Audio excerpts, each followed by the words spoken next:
Саламатсыздар ма? Баршаңызға қайырлы күн болсын. Бүгін сіздерге көпшіліктің сұрауы бойынша мал басын көбейтуге бизнес жоспар үйрететін боламын. Бүгінгі тақырыбымыз 1.380.000 теңгеге арналған грантқа байланысты жасалған бизнес жоба. Атауы жылқы басын көбейту. Бұл бизнес жобаның үлгісінде өзіңіздің мекен жайыңызды, бизнес жобаның атауын, бизнес жобаның бастамашысын, аты жөнін жазасыз. Бірінші бөлімінде сіз жоба бастамашының толыққанды барлық данныйларын толтырып шығасыздар. Аты жөнін, ЖСИ-ның, телефон номерін, тұрғылықты мекен жай бойынша қайда тұрады соны жазасыз.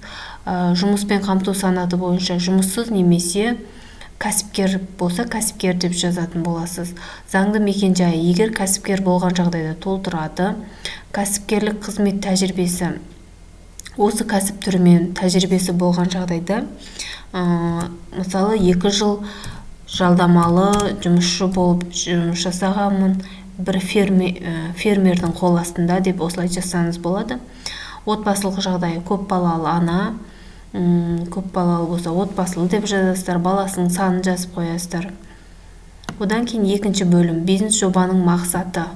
Бұл жерде гранттық қаражат есебінен жылқы басын көбейту деп жазасыздар. Одан кейін үшінші бөлім жоба бойынша қысқаша ақпарат, сүтті бағытта жылқы басын көбейту деп жазасыздар. Төртінші бөлімде сіз ең негізгі бөлім бұл сіз 1.380.000 теңгеге гранттық қаражат есебінен не сатып аласыз, соны көрсететін боласыз. Бірінші жылқы сатып аламыз, 4 бас 460.000-нан 1.380.000-ға деп жазамыз. Одан кейін екінші жем-шөп бөлек жазамыз, қанша жем-шөп кетеді бір жылда. Сатып аласыздар, алдын ала соны көрсетсеңіздер болады. Пресс шөбін 600 теңгеден 600 штук алсаңыз 360.000 теңге кетеді. Жемді 30 қап алатын болсаңыз 2.000 теңгеден бір қабы 60.000 теңге кетеді. Барлық шығындардың сомасы 1.800.000 кетіп тұр. Бұл жерде гранттық қаражат есебінде 3.380.000 теңге, меншікті қаражат есебінде өз қаражатынан жем-шөпті алды деп көрсетеміз, 420.000 теңгені. Одан кейін 5-ші бөлікте қызметтердің өткізілетін өнімнің бағасын жазамыз. Бұл жерде қымыз және саумал өнімін өткіземіз деп көрсетіп отырмыз. Оның бағасын жазасыз, қанша теңгеден сатасыз, өз аумағыңыздағы осы бағаға байланысты.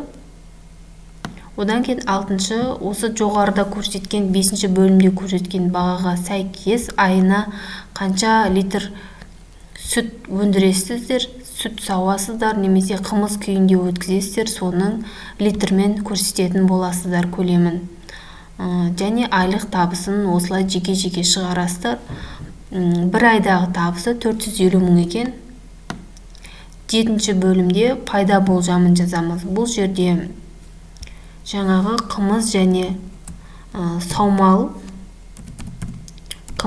саумалды сатқан кезде бір жылда грант алған жылдағы өнімнің қанша, грант алған жылдан кейін 2-3 жылда қанша көлемде өнім өндірілді, соны көрсететін боласыздар.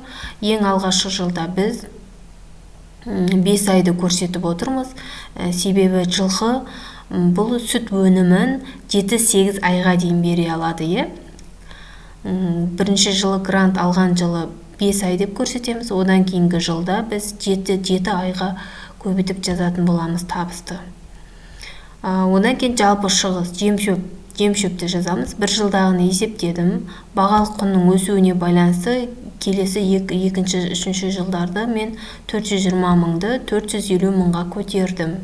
Себебі жыл сайын инфляцияға байланысты баға көтерілуі мүмкін. Ветеринарлық дәрі-дәрмек бірінші жылға 40.000 теңге, әр малдың басына қарай 40.000 есептедім. Одан кейін 100.000-нан қойдым, келесі 2-3 жылға дәрі-дәрмектерге жеткізіп беру қызметіне бірінші грант алған жылға 30.000, одан кейінгі жылға 60.000. Міндетті зейнетақы аударымы бойынша 9 айға есептедік. Грант алған жылы сіз осы бірінші потокқа өткізсеңіз 9 айға есептеп көрсететін боласыз. 70 мыңның ең төменгі жалақының 10%-ын міндетті зейнетақы аударымына, әлеуметтік аударымға 3,5%, мәміске 1,4 коэффициенттің 5%-ын төлейтін боласыздар. Және сонымен қатар биылғы жылдан бастап табыс салығы қосылып есептеліп отыр. Барлық шығындарымыз біздің бірінші жылы 686.650 теңге болса, келесі жылы 876.700 теңге болып отыр. Осы жалпы кірістен шығысты аламыз, таза пайдамыз шығатын болады. Одан кейін шығыстар мен кірістер бойынша сіздер жалпылама түсініктеме беріп кетсеңіздер болады. Шығыстар бойынша қалай есептелді, қанша айға есептелді, кірістер бойынша қанша айға есептелді, жеке-жеке жазып толтырып шығатын боласыздар.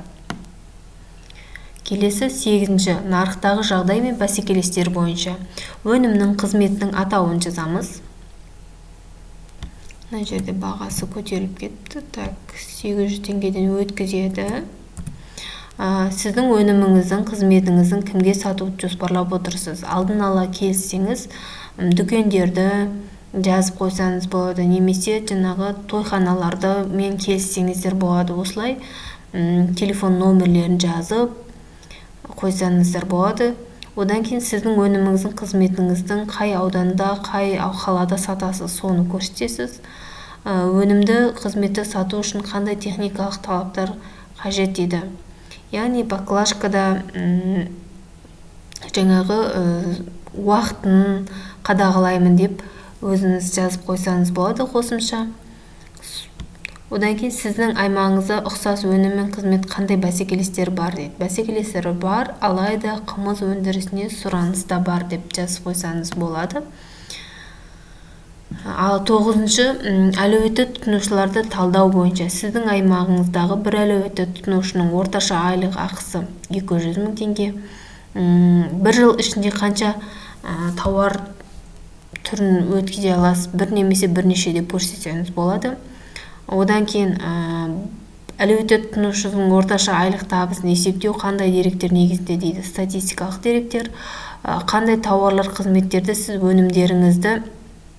өнімдеріңізге бәсекелес бола алады. Қымыз өндірісі бәсекелес бола алады. Одан кейін 10-шы әлеуетті клиенттермен өзара әрекеттесу арналары. Яғни сіз тауарды сату нүктеңіздің орналасқан жерін көрсетесіз. Неліктен сіз өз бизнесіңіз үшін дәл осы орынды таңдадыңыз дейді. Біріншіден аудан орталығы, екіншіден тұрғылықты жерім тауар сатуға қолайлы. Сұраныста бар деп өзіңіздің идеяңызбен жазып қойсаңыз болады. Клиенттер сіздің өнімдеріңіз немесе қызметтеріңіз туралы қалай біледі? Олар сізбен қалай байланыса алады? Әлеуметтік желілер арқылы және туған туыстарым арқылы, дүкендерге өзім ұсынамын. Осылай жазып қоясыз. 11-ші бизнес жоба туралы қосымша ақпарат.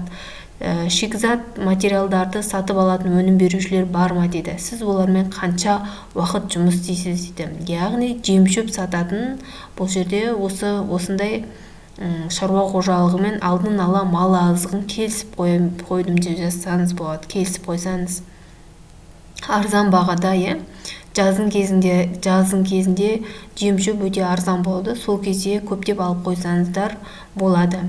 Одан кейін сіздің бәсекелестік артықшылығыңыз қандай және сіздің тұтынушыларыңыз бұл туралы қалай біледі дейді. Бәсекелестердің артықшылығым жеткізіп беру қызметім тегін, сонымен қатар қымызымның сапасы да жақсы болады, көпіршіп тұратын қою әрі дәмді болады. Менің ақпаратым пайдалы болды деген ойдамын. Барлығыңызға сәттілік. Осы 1.380.000 теңге бұйырсын. Кәсіптеріңіз алға қарай өрлей берсін.